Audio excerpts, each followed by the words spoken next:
Good evening, everybody. It's Wednesday, the 9th of December 2020. Welcome to Dark Shed Live, the Printmas Advent Calendar, day 9. So tonight I nearly didn't come down to the shed because I wasn't really feeling it, and I thought I could really do with the night off. I've had quite a tiring day. If you saw my stream last night, I didn't broadcast till after midnight, and then quite a tiring day today. I just thought I could do the night on the sofa, but actually I've been down here printing for nearly an hour now, and it's been great because I've actually kind of really started to relax and just kind of got lost in printing, and I think that's a real joy of the dark room, and really kind of anything creative, isn't it, that you can just drift away and your mind switches off from everything that's racing around in it. So I'm really glad I kind of pushed myself to get in here tonight.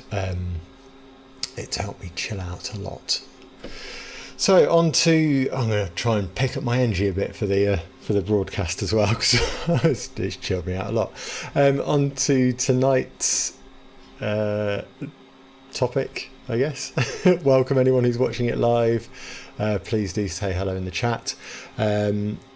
If you're new here, please like the video and subscribe to my channel. You can also follow me on Instagram and Twitter at The Dark Shed. Be great to see you there. So last night, what did I didn't do anything last night, did I? I just went over this print and the toning. And tonight I came in and I randomly picked a sheet of negatives out from my pile, and I got this one. So this was an image taken at a live event in Coventry last year.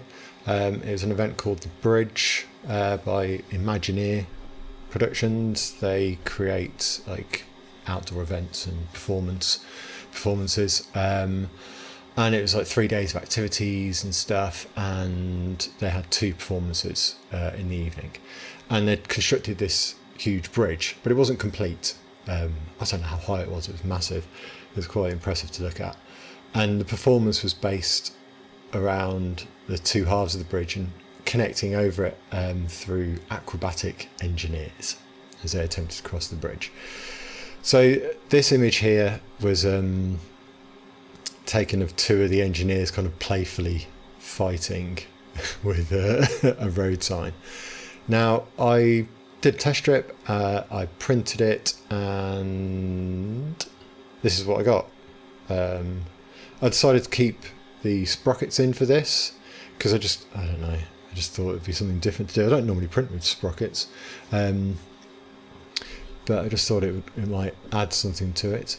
And I was still like, I really like the shot, but it's still like I kind of wanted to capture the event as a whole. So what I decided to do was to print it with sprockets, I actually put the negative in a medium format carrier, so it exposed sprockets but still held it flat. But the next thing I did was to wedge a load of the negatives in a 4x5 large format carrier, and I thought I would do like contact sheets. So contact sheets are really like, because they tell like the whole story of, not the whole story, but like they have a narrative of what's happened at that event that you've been photographing. But I wanted to kind of have a selection of that enlarged so you could see more detail in them. So I selected 3 strips kind of, and then 3 images off each, and carefully placed them, wedged them in the large format carrier, and decided to enlarge that onto a piece of 8x10 paper. So I've done my test strip with that, and I'm going to go do the print now. Unfortunately, I've done so much streaming recently, my batteries have died on my mobile, on my lav mic, so I've only got this one tonight, so I won't actually be able to talk to you as I'm doing anything, unfortunately. But drop any questions and I'll come back to the screen at some point during the print. Let's just see. Billy and Colin, good evening, or daytime, I guess, for you, or I don't know, like you're in America, aren't you? So yeah, it must be, what, midday for you? Mid-afternoon, maybe? Great to have you along, thanks for joining. Let's just put my filter screen up. Right, oh, I haven't put this camera on. Oh well, you're not going to be able to see that, unfortunately, tonight. Hopefully you'll be able to see a bit of action on this one. Let's just turn the brightness up on this. Can. So.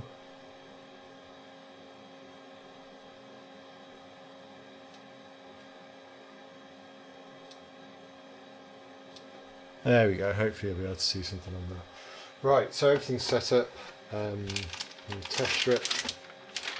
I think one complication I might have with this print is the fact that each frame, I don't know if you can hear me actually, one complication I might have with this print is that each frame is going to be exposed differently, so I'm going to have to find an average that works for them all, and we'll see what happens there.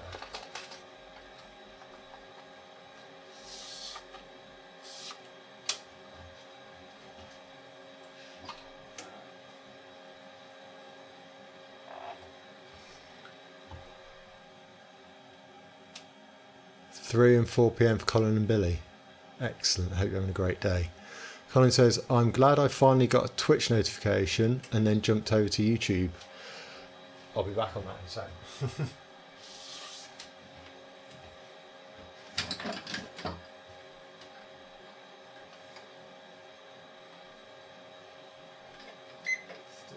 Developer.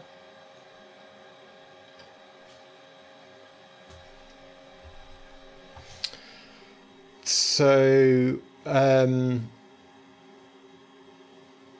Twitch, I always stream to Twitch as well. When I first started doing this, I set up a little Raspberry Pi that does multicasting to different platforms. And the thing with Twitch is, like, it's a gaming platform primarily. But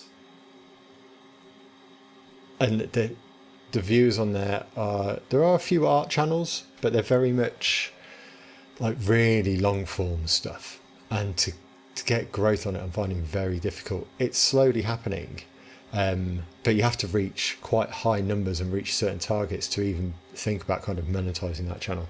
But I can still do it, so it's great that you've discovered me on there. Thank you.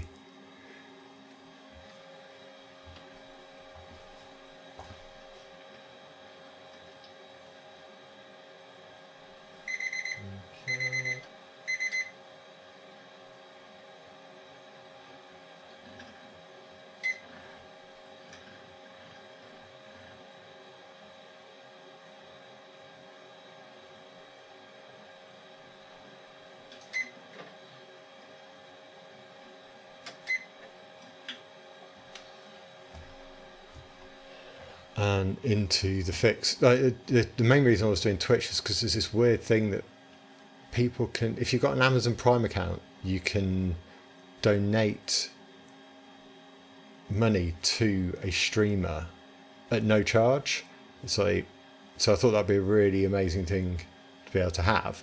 But your numbers have to be really high to get there. I don't think I ever will.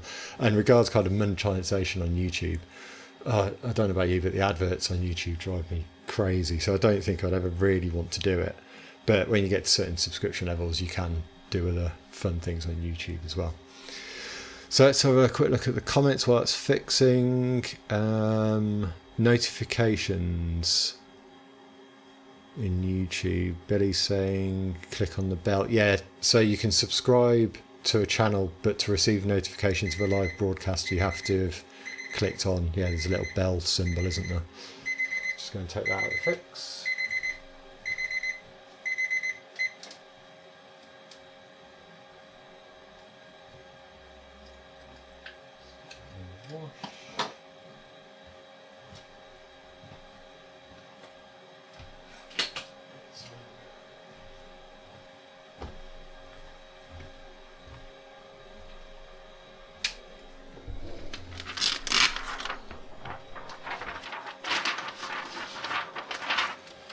Ooh, that's nice and bright, isn't it?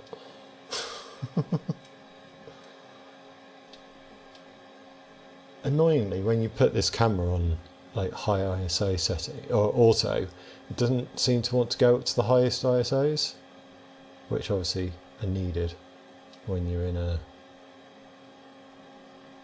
dark room. There we go, that'll do.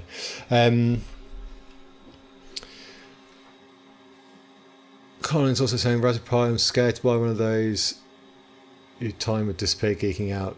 Yeah, I used to be a massive geek, like probably still am, as a software engineer, so I kind of quite got into it. But they're great fun and they're really flexible with what you can do as well, especially for like the cost is brilliant. Right, so let's go get this print so you can see it. So I can see it.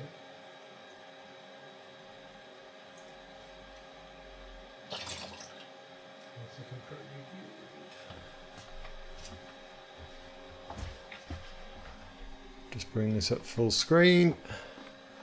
So there we go. There's tonight's print. I quite like that. Oh, I've gone and done it again. I've poured water over my mouse. You'd think I'd learn.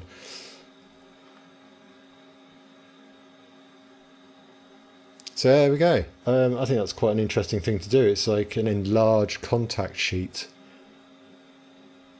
It possibly, like I was saying, this image here needs a bit of dodging in it, which obviously if I was printing that separately, it'd be quite easy to work on. But at that size, it's a bit tricky, I guess. But as a way of kind of showing lots of activity going on in one image, it's a thing.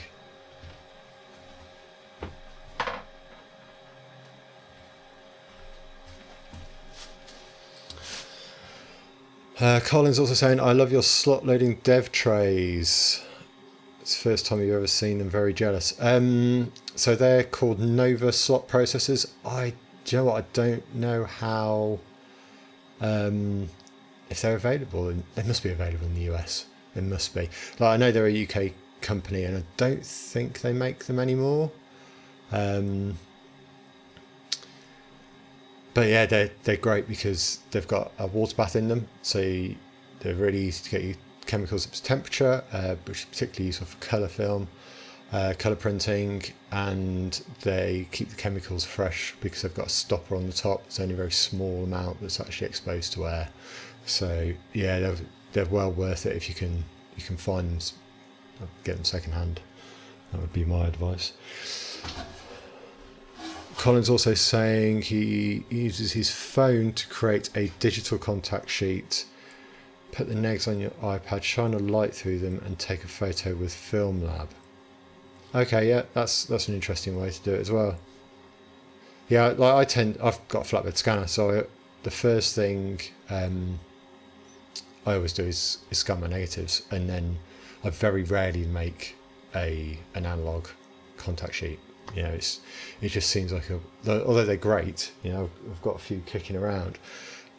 It kind of feels like a bit of a waste of time and paper, really, for like image reviewing. But as an actual thing to create, they're quite nice. But that you can see a lot more detail, so I might do a few more of those. It might be best to get some glass to hold them through to keep them perfectly flat. I was do it really well, but that's for the future. Right, well, thank you very much for watching. I'm going to call it a day now.